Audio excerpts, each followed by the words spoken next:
Hello, this is a review of Dead of Winter. I'll be doing a how-to and interspersed with this, basically what I think of the game as I'm sort of getting it out.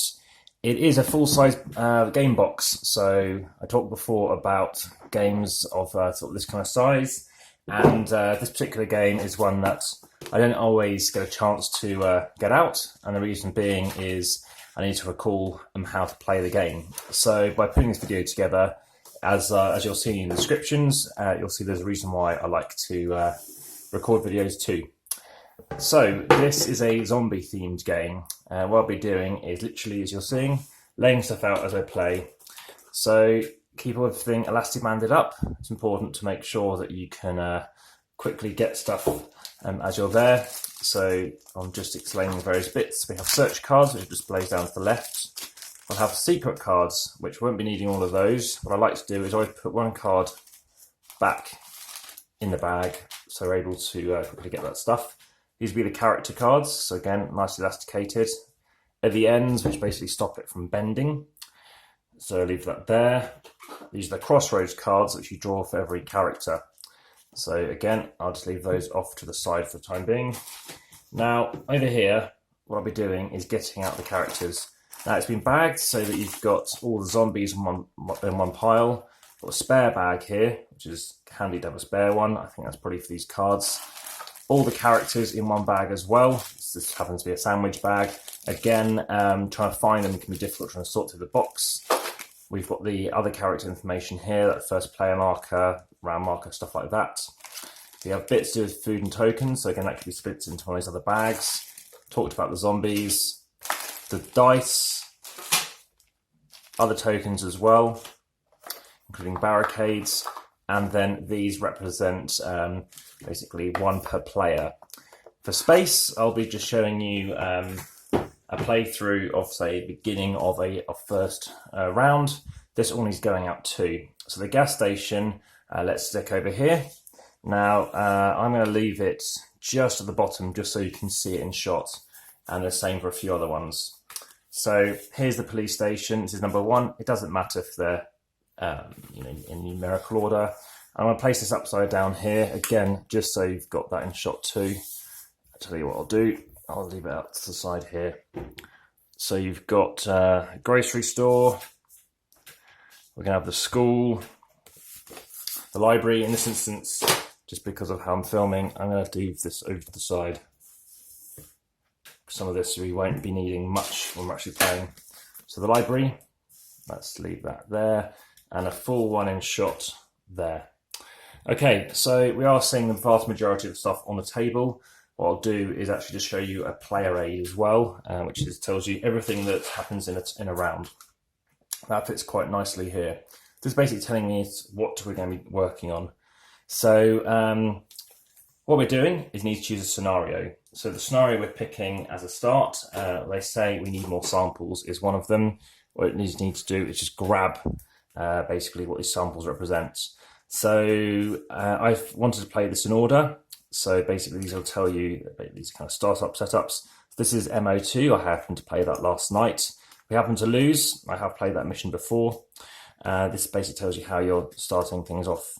So the next one I think I'll be working on would be MO3. It does actually tell you on here what the different numbers are, so you know where you're working with. So MO1 I've played as well. That's the first thing you play once you play the setup. The strange thing is the example they say for your first game play this is actually mission 10. So in terms of that review, it was quite strange why they chose to do that. So obviously lots of different setups you can do. There's actually a total of 10 base ones, and then you've got betrayal ones as well. There's another 10. So you pick one of the things you want. So those can go basically back in the bag or something like that. You've then got what you're trying to achieve. So this is your objective, and that goes here. So in this instance, you have morale. So I talked about some of these other tokens in play. It does take a while to set up, but I'm wanting to show you everything so you can see how to set it up. These tokens go on here. So red, so let's use red. And I think it says here, you're placing on 5. Blue, this instance goes on to 6. So there's going to be a total of 5 rounds. There's going to be a total of 6 morale. If morale reaches 0, you're going to die. But we win if we can achieve this. So in this instance, what we need to do is players have to have 3 medicine cards, which I'll show in a second, under the objective for each player that have started the game. So we're going to play with 2, so you need to have a total of 6. Aside from that, I think that's pretty much it. It's a medium length game in this instance. And yeah, it seems to make sense. And there's 2 instances. I think this actually is the betrayal one, so we're going to play that. It's the same difference though. It's a 5 and a 6. So there is some flavour text as to what that means. I can quickly read that out. So find a cure. The date is December the 20th. So Dead of Winter obviously is set in winter, although frequently I do actually see it played in the summer, as we played last week and this week. So I sit here in silent shock. Could the answer be so simple? Has our great species been brought to the edge of extinction by a mutation by one of the simplest and oldest viruses? If there are gods, surely they are laughing at us now, or at least they laughed at each moment in my life when I failed to wash my hands. But what next? I need a better lab and supplies. I need to rally the others and have them bring me whatever they can. At the very least, I think I can immunise us. But even better, I think I might be able to eradicate this plague in one fell airborne swoop. I think back to that summer when I, drunk on youth and love, considered staying in Italy and saying to hell with finishing med school. How horrifying to think that a cheating Italian boyfriend may have been a critical factor in ending the greatest catastrophe to mankind. So there we go. That's the scenario that you're reading. And as you can tell, I've never been commissioned to do an audiobook. So we start setting stuff up. So we're playing with 2 characters, one here somewhere else. I'm just going to move everything up slightly just because we don't need to have everything in shots over here. And it's quite nice to show you what's going on down the bottom.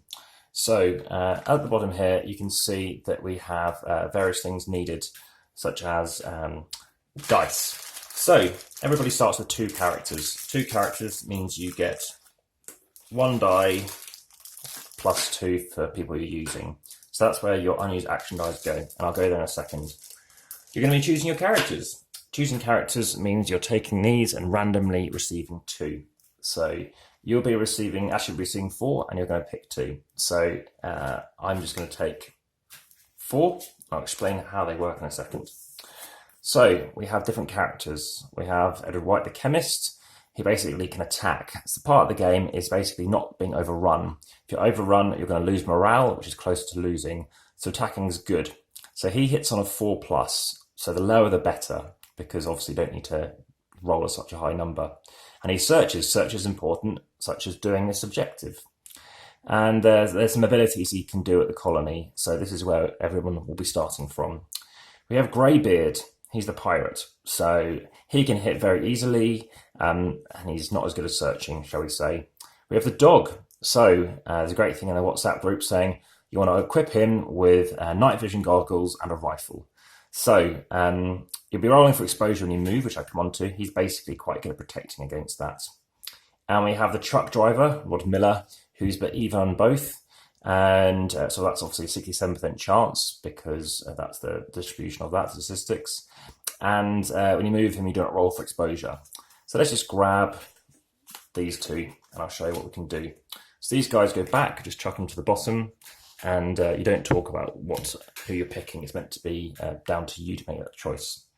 So what you're doing is now we've got those people. They're going to be in play. What happens is you're going to equip one, which would be your highest value one to the left. That's your group leader. And then your other character you'll place at the bottom. So what I'll do is I'll just leave them in shot at the bottom down there. So then you're grabbing the bits. So this is where you'd have to take a bit of time finding them. I was happy enough to have someone delegate to find the relevant characters. So obviously you'll hear a bit of rustling going on as I'm trying to find the people. And I hope the sandwich bag hasn't locked me out from the characters. And it seems to me that they are pretty well locked away, unfortunately. I'm trying to think if there's another way to get into this bag.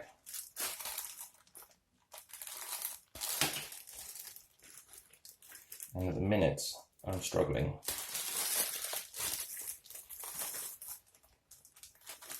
Oh crap, happened to break the seal. So not wanting to destroy it, which I think I have done, I'll have to open the bag. So, I'll use a different bag for this. That'll hopefully keep it wrapped up. So, we have the truck driver. Good. He's easy to find. Everybody actually already has a stand as well. So he goes there, and then we'll be sticking him in the colony in a second. We've also got, good, he'll easy to find too, Greybeard. So these guys are going to go in the colony. So you can have the other people in as well. So let's just randomly grab 2 other people who represent our second player we're playing with. Fantastic cardboard standees. So they're all in here now.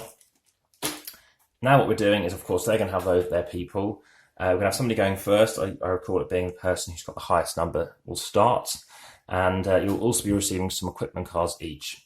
And a secret card. So in this instance, everyone's got a secret thing. So the characters that I'll be playing, or people I'll be playing with, hunger. So I win the game if all the following is true. We complete this, and you have at least 3 food cans in your hand. So basically, I'm meant to be contributing food to this food supply so that we don't lose morale. But if I can hold on to 3 by the end of the game, then I also win. Otherwise, I don't win because I haven't done enough. So that's going to be my secret thing. It's going to be off to the side. I'm just tucking it under there, so I'm not familiar with it.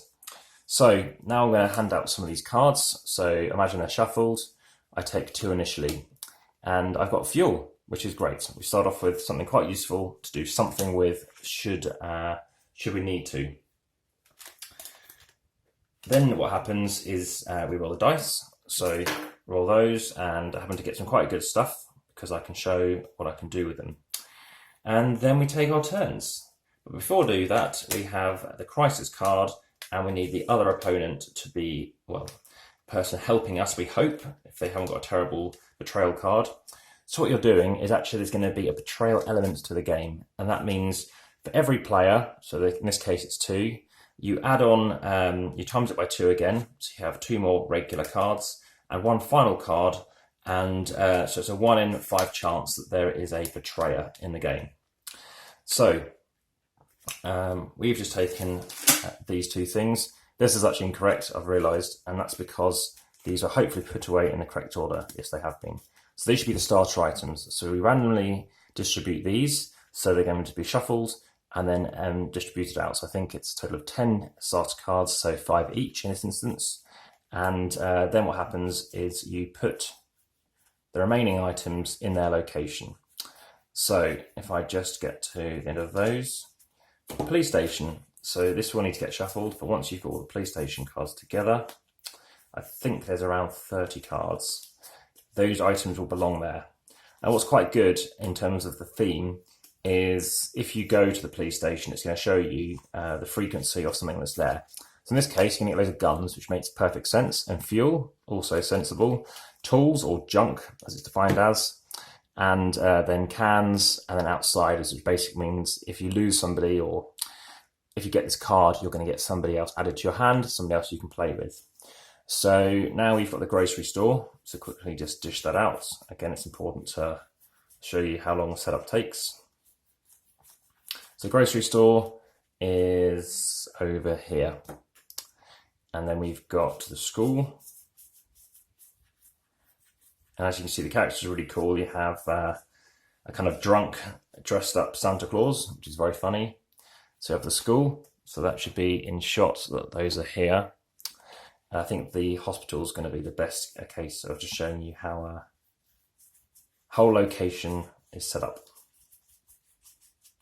So that's the library. So that's this one down here. And then we've got the hospitals. Here we go. Again, medical stuff is where we want to be heading to complete this objective. So that's the hospital. And now we've got the gas station. Go. So that's over there. So we need to decide, obviously, on crisis, what's going to be happening here. And the crisis card, I'll just grab in a second. They are just out of shot. So they are... Okay, so I found the crisis cards. And yes, you start off with 4 cards each from that starter deck per player. So in this instance, we won't have any zombies on these locations as per what's required here. So for round 1, you can choose whoever you wish as well to be your leader, but the person the highest one will start the game. So in this case, they're watching us. Number of exiled players, there's 2 people basically playing. That's players, not characters. Fail, if you don't manage to add in 2 food or 2 junk, that's the tool symbol. Add 3 zombies to the library and 3 zombies to the grocery store. Now, if you happen to complete it and add 2 more, however you wish to make that up, gain 1 morale for preventing a crisis. So you could actually help yourself by doing that. Let's say I'm starting. We've rolled the crisis, rolled the die. Now it's turns. So I can do them in any order. Basically, I have 3 actions for 3 dice. And I've got my, say, 4 starting cards. So remember, this is the starting stuff. So let's just randomly get those 4 things. And that's what I have. So we know that we're going to have to feed them. You need to feed 2 food per people at the colony. We also will be producing zombies, 1 for every 2 people at the colony, 1 for each of these locations. So I'm definitely going to chuck in some food for now. So do it face up and just hand in a food. So now this is where I go to the bag. I'll get out this, I'll need that at 1 location in a second. If ever you need to populate more zombies, you do have these zombie tokens too. And yeah, that's basically covering off that. So dice, we shouldn't need any more dice because I'm just showing you as if I'm one player doing it. Over here we've got wound tokens and stuff, which I may well come onto if it gets rolled. But we take a can of food and chuck it there, so halfway there. So now I can, again, obviously look at what I have remaining. So we need medicine and we need the junk stuff. So I have 1. So without showing what I've done, I just hand in 1 thing. The reason I hand it in face down is because I could be a traitor or something. So it's important to work together if you can. So I still haven't used anything and we need some medicine. So in this case, I'm thinking, right, let's go to where there's medicine. I've already had it in 1 thing. Somebody else might say they have it, but if they don't, I'm going to try and get that. Plus, remember, my secret objective is to get cans of food. So I won't probably stay about going to a canned food place first, even though it's just out of shot. This is quite useful because you can get canned food and medicine there. So medicine for a hospital, yep, here it is. And canned food isn't too far off as well. So also I'm going to go over there. So now I take my character. Let's take, who's good at searching? He's better because he needs a lower number to do it. So I take the sit down trucker, take him over here. So now I need to roll to go there. I roll 1 of these. Now, this is basically a wound. So there are different things on here, and I'll just explain how it works. So you can roll and get nothing. That's ideal if you can manage to get that. It's a blank. This is a wound. So what you do is you receive 1 wound token. 3 wound tokens, and that character's gone. You'll lose anything that's attached to him. So if he picked up a gun, he loses that. So it depends if you want to attach it. And so I just take out a wound token, which is 1 of these little fellas. Again, it's best if I stick in a tray or something. And I just chuck that on him for now. You can also get Frostbite. So what that means is that on his next turn, when it comes around to him again, he'll take another wound unless you can cure him. And bitten, you literally die straight away. So it's 1 in 12 chance. It's a D12 of dying if you get a tooth symbol. So he's gone there and he was fine. Well, apart from taking a wound, I guess. He can now search. Now I could have sent him instead because actually you may take a card at random from another player's hand. That's not very useful at this minute. But when moving, you do not roll for exposure. So I didn't fully check that, but I'm just giving you the overview of what you'd do. I'll just leave it there in case I can easily get it again. So now he's going to search. He's going to search for 1. So he's going to take off 1 of these and chuck it here. And he's got junk. That's good. So he's going to chuck an extra junk. Whilst he's here, he's thinking, well, I don't want to roll for exposure to jump. Actually, he can. He can go somewhere else. So let's move him over to... he might raise suspicion. So let's just say he's going to search again here. And this time he's got medicine. So... yeah, we know we needed medicine. Now, he could hand in that instead of junk, but I think it makes sense just to keep hold of medicine for now. We've got what we needed. Place 2 cards on the objective each. Now we do need some more. Number of extra players is 2, so we do have enough. Do I want to try and go for some more? Well, I could do. So what I could do now is actually roll again and create some noise, which is fine as long as it doesn't complete. So let's imagine I've just rolled some noise, and as people call them ears, I just call them noise token markers. That goes there. So he rolls again. This time he's got some fuel. So he's picking up quite a bit of a hand now. And now, if he ends his turn, at the end of the round, zombies are going to appear. Now, that's not great because once there's 4 of them, that's really negative for us. So instead, I'm going to choose to send him back because it doesn't use his exposure to go back. And then it's an even number of people at the colony. So I've still had a die left. What I can choose to do is put a barricade up. A barricade basically means they have to break through it, so you're a bit more well protected. So zombies would go here. So you'd grab your zombies and you would chuck them on these locations here. And I would try and do this. Oh, phew, this is a better bag. So this one is working. So that goes there. If that was happening. So that you do to do all those actions. So the action using a die is attack. So if I chose to attack them, obviously I just use a die value that I've got. But because it's already pre-rolled, you can choose what you want to do with it and who you're using. Then you can use the clean waste, which basically means as long as there isn't 10 cards in here, if there's 10, you lose a morale. So you can choose to clean waste. And you can attract 2 zombies if you wish to. So that might be beneficial for whatever reason. And things that don't require action is playing a card. So he's played these cards. You can add a card to the crisis, which I've been doing as well. I've moved a survivor. I've handed in some food tokens. There's handing off as well, and vote exile, which we haven't really had to do. One thing I haven't done though, which can be easy to forget, is the other player, so the person to your right, is they basically check if something's happened. So Bitter Cold Night is kind of the theme, and I do find this game highly thematic. It's coming back onto a review side of things. If the player receives a Frostbite wound as a result of rolling for exposure after moving to a location with 1 or more other survivors, and basically what you're doing is then saying, oh, the night was really, unrelenting, something like that. And then you have some options. So everybody votes, including the player who's actually at the location, anybody else who's with him, whether or not everybody receives a frostbite or that survivor is killed. So pretty negative stuff, but there can be some good stuff. What I like in a game such as Above and Below is the fact that you don't reveal everything. Because I think if you know everything on a card, then suddenly it reduces its longevity potentially. But it's nice to know, and I don't want to spoil it, there are certain things, if you do a certain movement or, I don't know, perhaps you nod your head, then that could be a thing that can cause stuff. So it's quite interesting to have that level of paranoia in it. So imagine I've taken all my turns, and now it's the next player. They've taken all their turns too. Then we pay the food. So we make sure we had enough food. So imagine we did have enough because they've paid in stuff too. We're fine. Anything remaining remains there. So you can keep it for the next round. Of course, then that will move down too. But I'll come on to that in a second. Then you check for waste. So we haven't got 10 cards. That's fine. We resolve the crisis. Could we do it? In this instance, we're saying we can. So we don't have to worry about that. And then we check for adding zombies. So we'd be adding 2 here. So this is important to show about the zombie stuff. So 1 goes here.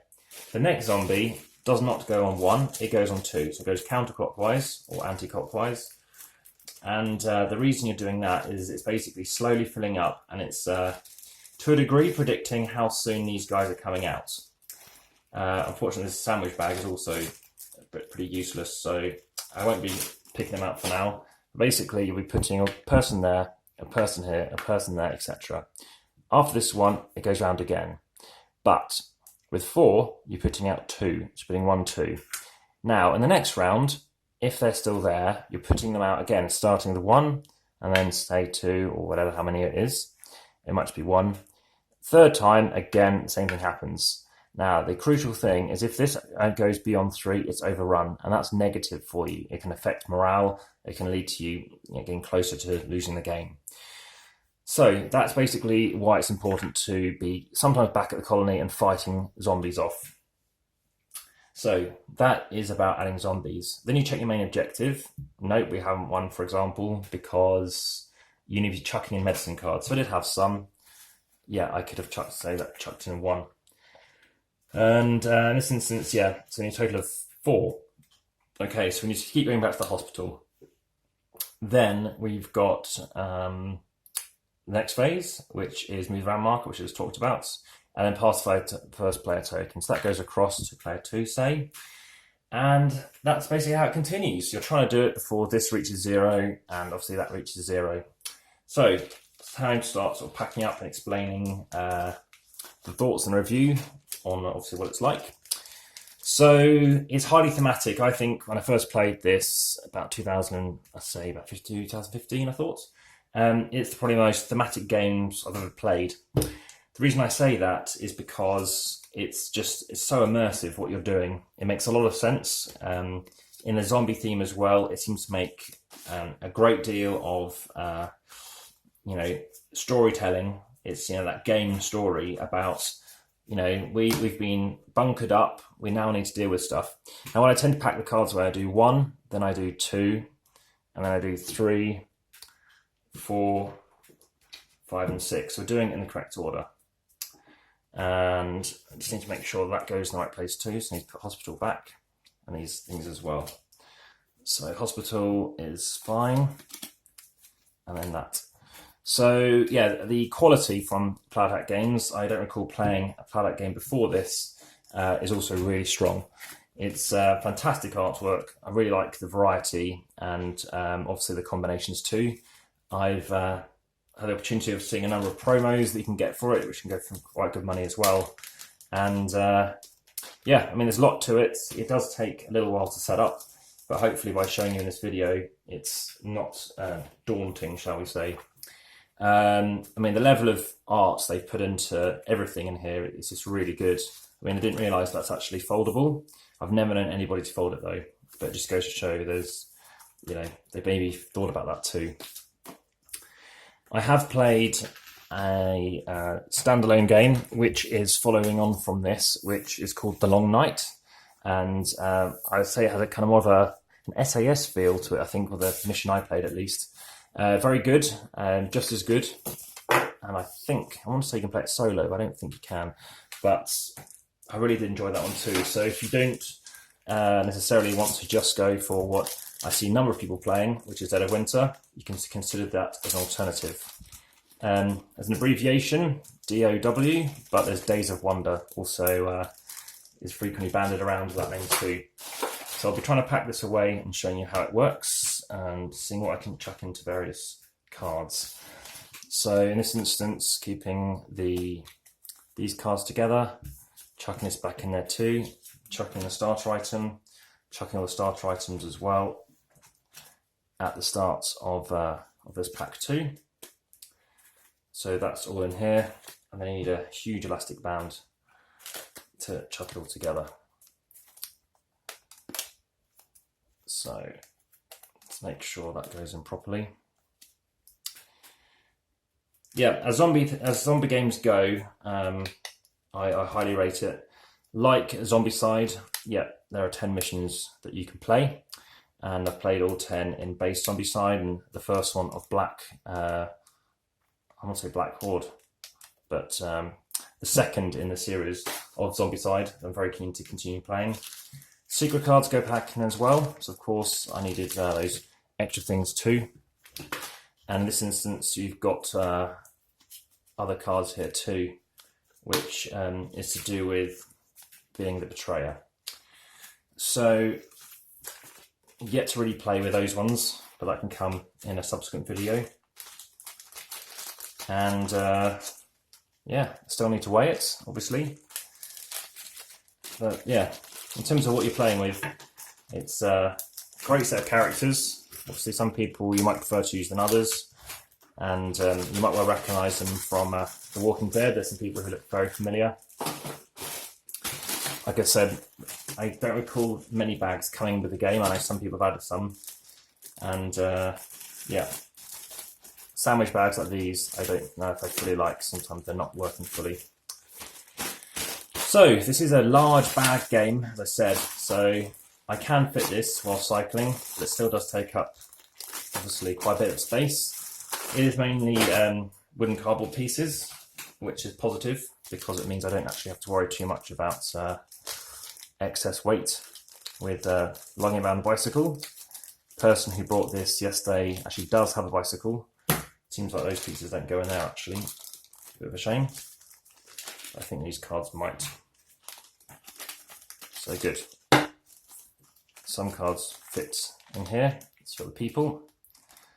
And there are dice tower promos I've played with as well, which add in new characters and Crossroads cards and other things, which are quite fun. So we've got in there. We've got the other cards here too, which again I'm not sure these are going to fit in here. So make sure you check what bags you're getting, if any, to order. The board, it's easy to play on both sides. In terms of how you sit around it, doesn't matter. In terms of scalability, I think it is quicker with fewer players because it's amazing how long turns can take. It still takes 2 hours plus typically, and that's because everybody has to have their turn. So those are fitted in there. Secret cards gone in here. Elasticated band to chuck these in together. So those are in there. Oh, just pinged off. I'm in trouble if that's not kept together. So invest in some elasticated bands and it should be good.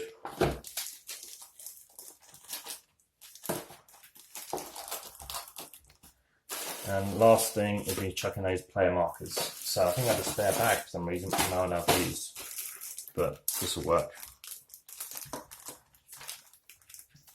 So, quite a lot of space is taken up in the box. Obviously a nice little divider, which is useful. I don't think it matters too much if these are in loose, especially if I chuck in them below there. So, hoping we can get in there. Oh, now that's popped off too. Okay, spare elastic band. I can get on top. I can get on top. I think it's best if I chuck in those cards first. Board on top. So you can get them nice and flat. You can chuck these together on top of the tool. And the nice thing is, they don't have to overlap. Rulebook on top.